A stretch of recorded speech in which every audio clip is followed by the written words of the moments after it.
श्री गणेशांना कहाणी महालक्ष्मीची. एक आपला आटपट नगर होतं. तिथे एक राजा होता. त्याला दोन बायका होत्या. एक आवडती आणि दुसरी नावडती होती. आवडतीचं नाव पाट माधवराणी आणि नावडतीचं नाव चिमादेवराणी. या राजाला एक शत्रू होता. त्याचं नाव नंदनवनेश्वर होता. तो झनी उडे झनी बुडे, शनी स्वर्गात जाई शनी पाताळात जाई असा राजाच्या पाठीस लागला होता. त्यामुळे राजा फार वाळत चालला. एक दिवशी राजानं सर्व लोक बोलावले व नंदनवनेश्वराला मारा म्हणून आज्ञा केली. सर्व लोकांनी राजाला बरं म्हटलं. त्याला जिकडं तिकडे शोधू लागले. त्याच नगरात एक म्हातारीचा मुलगा होता. तो आपल्या आईला म्हणाला, आई आई मला भाकरी दे, मी राजाच्या शत्रूला मारायला जातो. म्हातारी म्हणाली, तू गरीबाचा पोर आहेस तर तुला 4 पावलं पुढे जा, झाडावर ही वाळलेली भाकरी खा, म्हणजे तुला कोणी हसणार नाही. पोरानं बरं म्हणून म्हटलं. म्हातारीने भाकरी दिली. म्हातारीचं पोर भाकर घेऊन निघालं.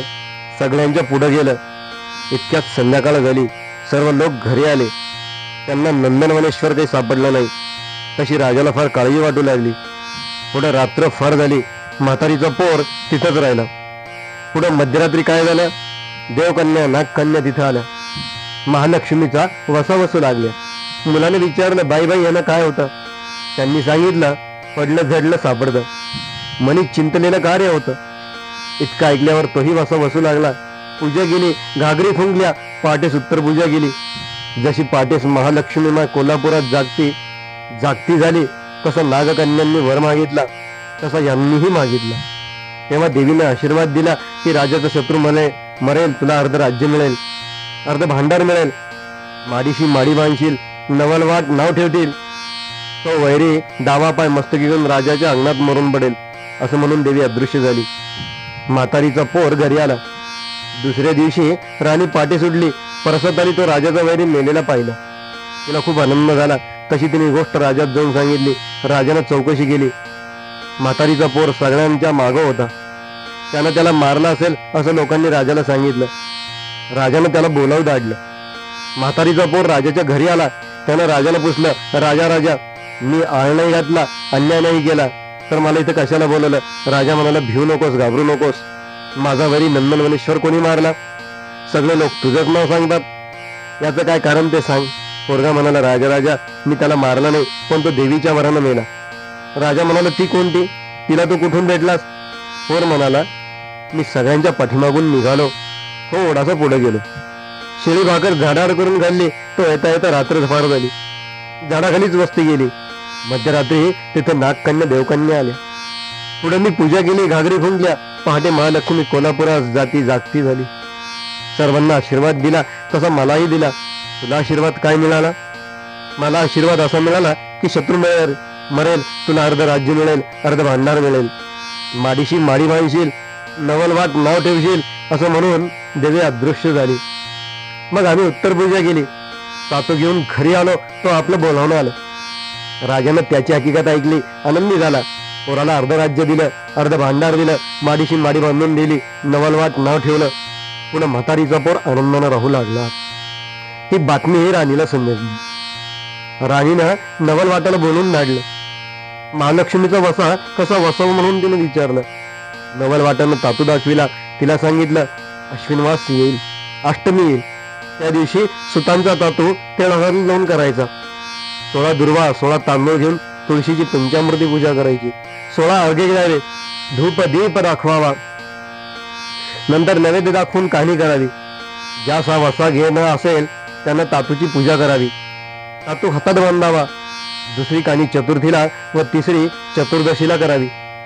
याप्रमाणे दर अश्विन मासी करावं, असा वर तिनं समजून घेतला व आपण ते व्रत पाळू लागली.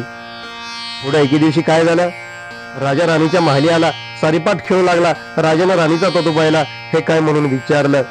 राणीनं तातूची ही सर्व हकीकत सांगितली. राजा म्हणाला, माझ्या घरी हरे बहु, दोरे बहु, कंकणे बहु, कळावे बहु, तेव्हा व्रताचं सूत तू सोडून टाक, मला याची गरज नाही. पुढे रात्र झाली. राजा राणी दोघी निजली. सकाळी दासीभटकी महाल झाडू लागल्या. तेरात त्यांना तातू सापडला. दासीने तो नवलवाटात दिला. त्याला राणीचा राग आला. इतक्यात काय चमत्कार झाला, त्याला नावडती भेटली. तिनं तो तातू मागितलं. तेव्हा हा म्हणाला, तू उच्छील मागशील, घेतला वसा टाकून देशील. तिनं सांगितलं, उठणार नाही, मातणार नाही, घेतला वसा टाकणार नाही. तसा तातू तिच्या हवाली गेला व वसा सांगितलं. पुढं अश्विन मास आला, पहिली अष्टमी आली. त्या दिवशी काय चमत्कार झाला. देवी महालक्ष्मीनं म्हातारीचं सोंग घेतलं. पाट माधव राणीच्या महाली गेली. महालक्ष्मीची तिला आठवण आहे की नाही पाहू लागली, तो घरात कुठं काहीच तयारी दिसली. तेव्हा ती पाट माधव राणीला म्हणू लागली, अगं अगं पाट माधव राणी, पुत्राची माय, आज तुझ्या घरी काही नाही. तेव्हा राणीला पुन्हा म्हणाली, अगं अगं पाट माधव राणीची पुत्राची माय, म्हातारीला पाणी देशील तर ते तुझ्या राज्याला पुरे होईल. राणीने उत्तर दिलं की म्हातारीला तांब्याभर पाणी दिलंय तर माझ्या राज्याला पुरणार नाही. तेव्हा म्हातारीने पुन्हा पाट माधव राणीला हाक मारली, अगं अगं पाट माधव राणी, पुत्राची माय, म्हातारीला दही भाताची शिदोरी देशील तर तुझ्या राज्याला पुरे होईल. राणी म्हणाली, म्हातारीला दही भाताची शिदोरी दिली तर माझ्या राज्याला ती पुरणार नाही. म्हातारीला राग आला. तिने शाप दिला. तो काय दिला, चौथीच्या महाली दाराडूर करत असशील, अर्धांग बेडकाचं अर्धांग मनुष्याचं असं होऊन तू पडशील. इतकं राणीने ऐकलं व ती खदाखदा असली. पुढे म्हातारी निघून गेली. ती चिमादेव राणीच्या महालात गेली. इकडं तिकडं पाहू लागली. तो तिला जिकडं तिकडं गडबड दिसली.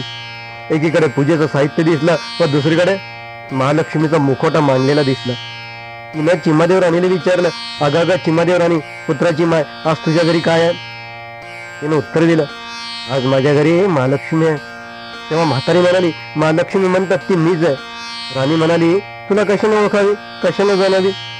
तो ती सकाळी कुंवारीन झाली, मध्यान्नी तरुणी झाली, संध्याकाळी पोक्त बायको झाली. अशा तिन्ही काळा तिला पलटवून दाखविल्यानंतर राणीने तिला घरात बोलवलं. नाव मागू घातलं, पितांबर नेसायला दिला, चौरंग बसायला दिला. राणीने नवलवाटांनी पूजा केली. संध्याकाळ झाली. देवीसमोर दोघी जणी घागरी फुंकू लागल्या. तसं घागरीचा आवाज राजाच्या कानी गेला. झुपांचा वास महाली आला. तसे राजाने चौकशी केली. शिपायांना हाक मारली. विचारलं, नावडतीच्या घरी आवाज कशाचा येतो, तो तुम्ही पाहून या. शिपाई नावडतीच्या घरी आले. पाहिलेली हकीकत सांगितली. तसं राजा म्हणाला, मला तिथं घेऊन चला. शिपाई राजाला घेऊन राणीकडे आले. राणीने पंचारती ओवाळली. राजाचा हात धरला व मंदिरात घेऊन गेली. सारीपाट खेळू लागली. खेळता खेळता पहाट झाली. पहाटेस महालक्ष्मी माय कोल्हापुरात जागती झाली. तशी राणी म्हणाली, माय मला आशीर्वाद दे. महालक्ष्मी म्हणाली, तुला आशीर्वाद काय देऊ. राजा तुला सकाळी घेऊन जाईल आणि तुझी सवत तुझ्या नाणीत डाराडोर करत देईल. अर्धांग बेडकाचं अर्धांग मनुष्याचं अशी होऊन ती पडेल. तशी चिमादेव राणीने तिची प्रार्थना केली, इतका कडक शॉक देऊ नका. तसं देवीने सांगितलं की राजा तिला 12 वर्ष वनात तरी धाडेल. असं म्हणून देवी अदृश्य झाली. उजाडल्यावर राजानं तिला रथात घातलं व राजवाड्यासमोर घेऊन आला. पाटमाधव राणीनं निरोप धाडला की राजा राणीला घेऊन येत आहे, तिला तू सामोरी ये. तशी ती फाटका तुटकन लुगडं नेसली, घाणेरडी चोळी अंगात घातली, केस मोकळे सोडले, कपाळी मळवट भरला, जळत खापर डोक्यावर घेतलं आणि ओरडत किंचाळत पुढं आली. तो राजाने विचारलं, ओरडत किंचाळत कोण येत आहे, भूत आहे की खेत आहे. शिपांनी सांगितलं, भूत नाही, खेत नाही, तुमचीच राणी तुम्हाला सामोरी येते. राजा म्हणाला, तिला रानात नेऊन मारून टाका. शिपायांनी हुकूम केला आणि आपण उठून महाली आला. राजा राणी सुखानं नांदू लागले. इकडे शिपायांनी पाटमाधव राणीला रानात नेलं. तिला राजाचा हुकूम सांगितला. राणी मुळमुळ रडू लागली. तसं शिपायांनी सांगितलं, बाई बाई रडू नको, आम्ही तुमच्या हातचं खाल्लं प्यालेलं आहे, आमच्यानं तुला काही मारवत नाही, आम्ही तुला सोडून देतो, पुन्हा तू राज्यात काही येऊ नको. राणीला तिथं सोडून दिला व आपण नगरात निघून आले. नंतर ती तशीच फिरता फिरता नगरात गेली. पहिल्यानं कुंभाराच्या आळीत गेली. तिथं नव्या राणीला नवा कळस गळवीत होते, परंतु एकही कळस उतरेना. तेव्हा त्यांनी चौकशी केली की नवा माणूस कोण आलाय. ही सापडली. त्यांनी हिला कोण पेटवून लावली. पुढे ती कासाराच्या आळीला गेली. तिथं नव्या राणीला चुडा करीत होते, पण एकही चुडा उतरेना. तेव्हा चौकशी केली की नवा माणूस कोण आलाय. तेव्हा ही सापडली. लोकांनी हिला आगलून पेटवून लावलं. तिथून निघाली. ती सोनाराच्या आळीला गेली. नव्या राणीला नवा दागिना घडवीत होती, तो एकही दागिना उतरेना. तेव्हा त्यांनी चौकशी केली, नवा माणूस कोण आहे. तेव्हा ही सापडली. त्यांनी हिला हाकलून पिटून लावली. तेथून निघाली. तो साड्याच्या गाडीत गेली. ते त्या पाहतात तो नव्या राणीला नवी साडी विणीत होत, पण एकही साडी चांगली उतरेना.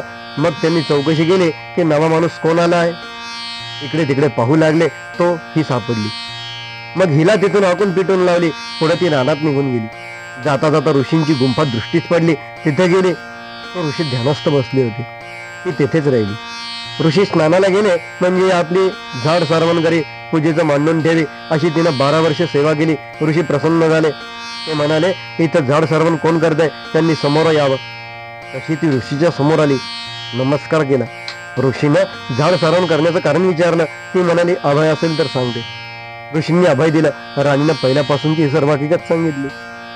ऋषींनी पोथ्या पुस्तकं वाचून पाहिली तर तिच्यावर महालक्ष्मीचा कोप आहे असं समजलं. ऋषींनी तिच्याकडून महालक्ष्मीची पूजा करविली. रात्री घागरी फुंकविला. पहाटे महालक्ष्मी कोल्हापुरात जागती झाली. तसं राणीनं आशीर्वाद मागितला. देवी रागावली होती. ऋषींनी देवीजवळ क्षमा मागितली. तेव्हा देवीनं शाप दिला, या झाडाखाली सगळी तयारी कर. पाय धुवायला पाणी ठेव, चंदनाची ओटी ठेव, फराळाची तयारी कर, कापरी विडा ठेव, वाड्याचा पंखा ठेव. या सगळ्याला तुझ्या हातचा वास येऊ दे. राजा उद्या येथे येईल. तहानलेला असेल. त्याची शिपाई इथे पाण्याचा शोध करतील. ते ही सगळी तयारी पाहतील. राजाला जाऊन सांगतील. नंतर राजा तिथे येईल. त्याप्रमाणे दुसऱ्या दिवशी राजा तिथे आला. थंडगार छाया पाहिली. स्वस्त बसून विश्रांती घेतली. नंतर पाय धुतले. पोटभर फराळ गेला. कापुरी विडा खाल्ला. आत्मा थंड झाला. पुढे राजाने शिपायांना विचारलं, जिथं मी पाणी प्यालो, फराळ गेला, विडा खाल्ला, या सगळ्याला पाटमाधव राणीच्या हातचा वास कसा आला? शिपाई म्हणाले, अभय असेल तर सांगतो. राजाने अभय दिलं. तेव्हा शिपाई म्हणाले, आम्ही तिच्या हातचं खाल्लं प्यालेलं असताना आमच्यानं तिला काही मारवलं नाही. तेव्हा आम्ही तिला सोडून दिलं. राजा म्हणाला, असं असेल तर तुम्ही तिचा आसपास शोध करा. शिपाई निघाले. ऋषीच्या गुंफा पाहिल्या. तेथेही सापडली. राजाला शिपाईंनी गुफेत नेलं. त्यांचं दर्शन घेतलं. ऋषींनी ओळखलं. त्याला सगळी हकीकत सांगितली. पुष्कळसा शोध केला व राणीला नमस्कार करण्यास सांगितलं. नंतर तिला राजाच्या हवाली गेलं. तसं उभय त्यांनी ऋषींना नमस्कार केला. त्यांनी त्यांना आशीर्वाद दिला. पुढे राजानं तिला रथात घातलं. आपल्या नगरी घेऊन आला. बाहेर रथ उभा केला. राणीला निरोप पाठविला. राजा पाटमाधव राणीला घेऊन येत आहे, त्याला तू सामोरी ये. तशी राणी नाहली, माखली, पितांबर नेसली, शालजोडी पांघरली, अलंकार घातले, नगराच्या नारी बरोबर घेतल्या आणि वाजत गाजत राणी सामोरी गेली. राजाने विचारलं, वाजत गाजत कोण येत आहे? नागकन्या की देवकन्या? तसं शिपाईंनी सांगितलं, नागकन्याही नाहीत आणि देवकन्या येत नाहीत, तुझीच राणी तुला सामोरी येत आहे. तेव्हा राजा पाटमाधव राणीला म्हणाला, तू जर अशी सामोरी आली असतेस तर तुला इतके हाल भोगावे लागले नसते. राणी उगीच बसली. राजाला चिमादेव राणीला उचलून रथात घेतली आणि दोघींसह वाजत गाजत नगरात आला व सुखानं रामराज्य करू लागला. अशी पाटमाधव राणीवर महालक्ष्मीची माय कोपली होती, तशी तुम्हा अम्मावरती न कोपो. ही 60 उत्तराची कहाणी. 5 उत्तरी सफळ संपूर्ण.